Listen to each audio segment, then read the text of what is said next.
بسم الله الرحمن الرحيم. ألف لام ميم. الله لا إله إلا هو الحي القيوم. نزل عليك الكتاب بالحق مصدقا لما بين يديه وأنزل التوراة والإنجيل من قبل هدى للناس وأنزل الفرقان.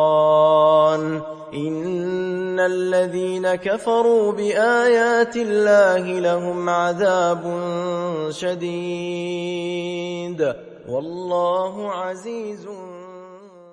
صباح الخير، وده الفلوج الثالث في سيريز The Productive Days in My Life. في الفلوج بتاع المره دي هتكلم عن موضوعين مختلفين. اول حاجه هتكلم عن ازاي تثبتوا الحاجات اللي انتوا بتحفظوها وما تنسوهاش ابدا، سواء كنتوا في ثانويه عامه او لو كنتوا في جامعه. المواد بتاعه طب وطب اسنان في اغلب المواد بيكون فيها حفظ، في ناس كتير ما بتعرفش تثبت، فهقول لكم على طريقه. وكمان هقول لكم على حاجه كده عملتها في ايام الميد ترم فرقت معايا، ممكن برضو تستفيدوا بيها في اي امتحان هتاخدوه بعد كده. تاني حاجه هقول لكم على ازاي نعمل تو دو ليست وتكون ناجحه لو انتوا بتحفظوا وتنسوا ومش عارفين ثبتوا كويس. هقول لكم 3 حاجات في الموضوع ده، وبجد دول عن تجربه وفرقوا معايا جدا، وبجد دي عصاره تجارب في موضوع الحفظ ده بقالي كتير قوي. بجد الحاجات دي بتنقذني جدا. تاني حاجه منهم بالذات دي بتنقذني ايام الامتحانات. اول حاجه علشان تعرف تعمل اي حاجه في حياتك لازم تعمل الحاجه اصلا بطريقه صح. ازاي تعمل حاجه بطريقه صح؟ لما تذاكر حاجه لازم تبقى ماسك قلم في ايدك او الهايلايتر مثلا اللي معاك. ما تقعدش تعلم على كل حاجه، علشان الهايلايتر او القلم احنا بنستخدمه علشان نعلم على الحاجات المهمه، بنبرز كده هايلايتس معينه تبقى في دماغنا، الحاجات اللي فعلا محتاجه ان هي تتحفظ جامد. اهم حاجه ان انت تكون ماسك قلم في ايدك،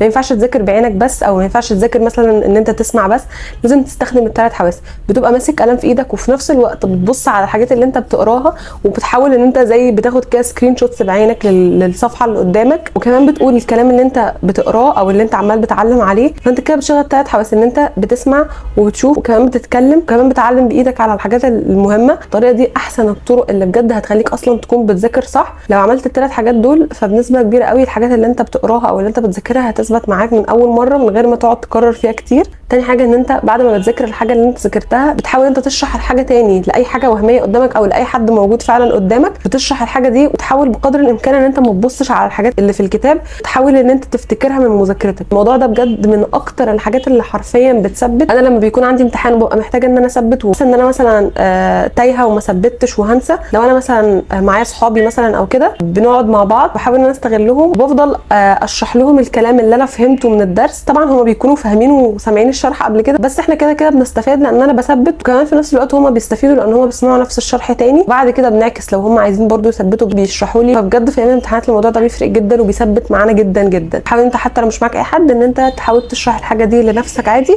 وبقدر الامكان ما تبصش في الحاجات المكتوبه علشان تسترجع انت بنفسك. فالموضوع ده هيثبت معاك جدا. حلوا اسئله كتير قوي على اي حاجه. بجد موضوع الاسئله ده بيفرق جدا جدا. اكتر حاجه بتثبت هي الحل، فممكن تكون اصلا انت في حاجات كتير قوي مش واخد بالك منها بتثبتها بالحل. حل كتير قوي، حل كتير قوي. ولو انت في الجامعه وما عندكش اي مصادر للحل، لان في الجامعه مش بيبقى مقرر كده ان انت بيبقى ليك اسئله بتنزل لك زي مثلا في ثانويه عامه او كده، او ده تشتري كتاب تحل منه اسئله. فانا بجيب اسئله منين؟ انا مثلا بشوف اي دكتور من دكاتره الكورسات منزل مثلا اسئله وبخلي اصحابي يبعتوها لي، او لو انا باخد كورس في الماده دي كده كده الدكتور بيبعتها لنا. بس اهم حاجه اتاكدوا ان الدكتور مسامح في الاسئله دي ان هي تتبعت او اي حاجه. وهو اصلا بيبقى في دكاتره سايبين المذكرات بتاعتهم في مكاتب مثلا، ويقول لك في مكتبه روح اشتري منها المذكره كذا. ممكن برده بتشوف لو اي حد من الناس الاكبر منك بيبقوا معاهم اسئله كتير برضو، فاهتموا بحل الاسئله. ومش عشان انت في جامعه ومش بينزل لك اسئله فتهمل في حل الاسئله، لا، حل الاسئله الحاجه الوحيده اللي بتثبت معاك. واوعى تهمل الموضوع ده او تستهتر فيه لانه هيضيع منك درجات كتيره جدا. برضو عشان لو في حاجه تانية مثلا تنسوها او كده اسمعوا لها، اسمعوا شرح للميكانيزم بتاعها او مش شرح.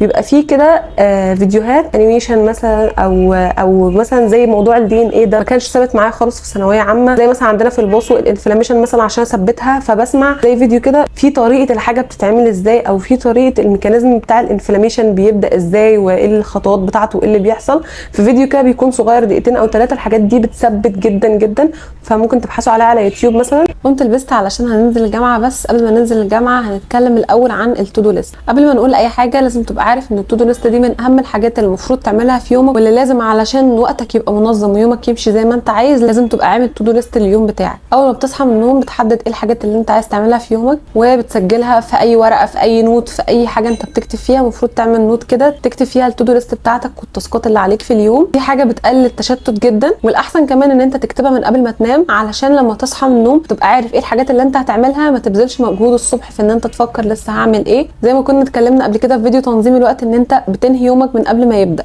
ازاي بتنهي يومك من قبل ما يبدا؟ بتكتب كل الحاجات وبترتب اليوم بتاعك والحاجات اللي انت عايز تعملها في يومك كلها وبتكتبها، وبتبدا ان انت تعمل الحاجات دي اول ما تصحى من النوم. ده بيقلل التشتت جدا وبيخليك ما تاخدش وقت في ان انت بتقعد تفكر، وده ياخد منك مجهود وياخد من طاقه اليوم بتاعك. فاهم حاجه تكتب التودو ليست بتاعتك اول ما تصحى من النوم على طول او قبل ما تنام. التودو ليست يا جماعه بجد بتفرق جدا، ودي من اكتر الحاجات اللي فرقت معايا في ثانويه عامه ولحد دلوقتي ماشيه عليها حتى في الجامعه. يومي ما بيمشيش منظم من غيرها. علشان بقى تعمل تودو ليست ناجحه او تاخد اقصى استفاده من التودو ليست لازم تبقى عارف حاجتين. اول حاجه تحط تودو ليست معقوله مناسبه لقدراتك ومناسبه ليومك ومناسبه للظروف في الوقت المتاحه قدامك. ما تحطش تودو ليست خياليه وتقول انا هخلص التودو ليست دي كلها النهارده، وهتيجي في اخر اليوم تلاقي نفسك ما خلصتش التودو ليست بتاعتك دي، فتحس ان انت ما انجزتش كل الحاجات اللي انت كنت عايز تنجزها، فهتحبط وهتكون اخر اليوم مش راضي عن نفسك ومش هتبقى مبسوط خالص. لكن لما تحط تودو ليست معقوله، لما بتيجي اخر اليوم كده بتحس بالانجاز، بتحس ان انت عملت حاجه. صدقني لما بتعمل صح جنب كل حاجه خلصتها الموضوع ده بيفرق في نفسيتك جدا. واخر اليوم لما بتيجي تبص على التودو ليست كده وتلاقي ان انت عامل صح جنب كل الحاجات اللي انت قلت عليها او اللي انت قررت ان انت هتعملها، بجد بتحس بفرحه وبتحس بالانجاز، بتحس ان انت كان يومك فعلا منتج، وتتشجع تعمل التودو ليست اللي بعدها وان حياتك تبقى منظمه.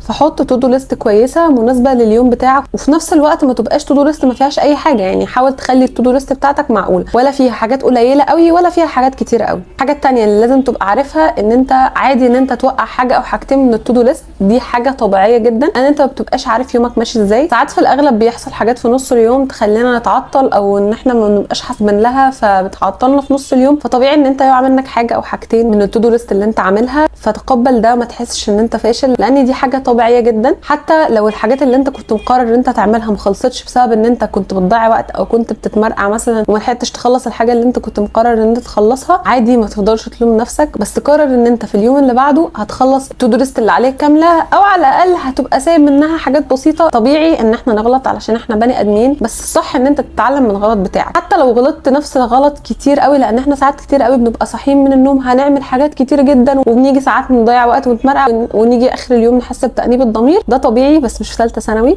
ابدا تاني يوم بدايه جديده وقول ان انت تخلص التودو ليست بتاعتك مره في مره، صدقني هتلاقي نفسك بتلتزم عليها وبتمشي عليها كلها. ما تضيعش وقتك في ان انت تقعد تلوم نفسك وتقول ده انا ضيعت الوقت، ده انا ضيعت اليوم، ما اعرفش ايه. ما تقعدش تلوم نفسك على حاجات ملهاش لازمه، لا، بدل ما تلوم نفسك ابذل مجهود في ان انت تصلح الحاجات الغلط اللي انت بتعملها في حياتك. ازاي بقى تعمل تودو ليست صح؟ التودو ليست بتبدا بالاهم والاصعب، وبعدين بتمشي بالتدريج لحد اصغر واسهل حاجه. ليه بقى؟ علشان حاجه اللي احنا قلنا من شويه، ان احنا لو اتمرقعنا او اي حاجه حصلت في نص اليوم او اي حاجه سواء بمزاجي او مش بمزاجي، ما اكونش ضيعت مني حاجه مهمه في اليوم. يعني انا مثلا عندي بكره تسليم سنان، وعندي مثلا مذاكره لحاجه لسه قدامي وقت ان انا اذاكرها في وقت تاني، هكتب في التودو ليست بتاعتي الاول ان انا عايزه اخلص 3 سنان مثلا في الاول، علشان دي الحاجه المهمه، علشان لو حصل اي حاجه بمزاجي او مش بمزاجي ان انا لحقتش اخلص الحاجات التانيه، يبقى انا عملت الحاجه المهمه اللي انا المفروض عندي ديدلاين فيها مثلا بكره، او ان انا هيحصل لي اي ضرر او ما خلصتش الحاجه دي. حتى وانا في ثالثه ثانوي كنت دايما ببدا التودو ليست بتاعتي بالفيزياء والكيمياء. انا كمان ما كنتش بخلص التودو ليست بتاعتي كامله في الاول خالص، بعد كده مره في مره بقيت ملتزمه عليها. وكمان علشان انا كنت في ثالثه ثانوي اول ما بدات موضوع التودو ليست ده، فما كانش قدامي اوبشن تاني غير ان انا اخلص التودو ليست اللي عليا كلها. التودو ليست بالنسبه لي احسن من الجداول الاسبوعيه، بس الجداول الاسبوعيه مهمه برضو. انا ما بفضلش قوي الجداول الاسبوعيه في العادي، بس بفضلها في ايام الامتحانات. اللي بيخليني ما افضلش الجداول الاسبوعيه ان انا ما ببقاش عارفه حياتي هتمشي ازاي مثلا طول الاسبوع، او ايه اللي هيحصل في اليوم، فما بخططش للاسبوع الا لما بيكون عليا اما تراكمات او عليا امتحانات. لما بيكون عندي امتحانات انا كده كده جدول الامتحانات بيكون نازل لي كامل بتاع الشهر كله، فبقدر ان انا اقسم المواد بتاعتي على الشهر ده. اقعد بقى اقسمها، اقعد مثلا اخد 3 ايام اذاكر الماده دي، واخد كذا يوم اذاكر الماده دي وما اعرفش ايه، فبعمل ساعتها بقى جدول كبير. ولاني كمان ما بيبقاش عندي غير ماده واحده بس هذاكرها او مادتين مثلا، على حسب بقى انتوا امتحاناتكم بتكون ماشيه ازاي، فما بيكونش قدامي غيرهم اصلا اذاكرهم، فبكون عارفه انا همشي نفسي ازاي. بس كده، وده كان موضوع التودو ليست. هننزل دلوقتي الجامعه وبعد كده هنروح نعمل سنان ونخلص بقى التودو ليست اللي احنا كتبناها من شويه. نزلت بقى، رحت الكلية، رحت حضرت المحاضرات اللي عليا، وبعد كده خرجنا بره نعمل سنان علشان ما كانش في مكان في المعامل.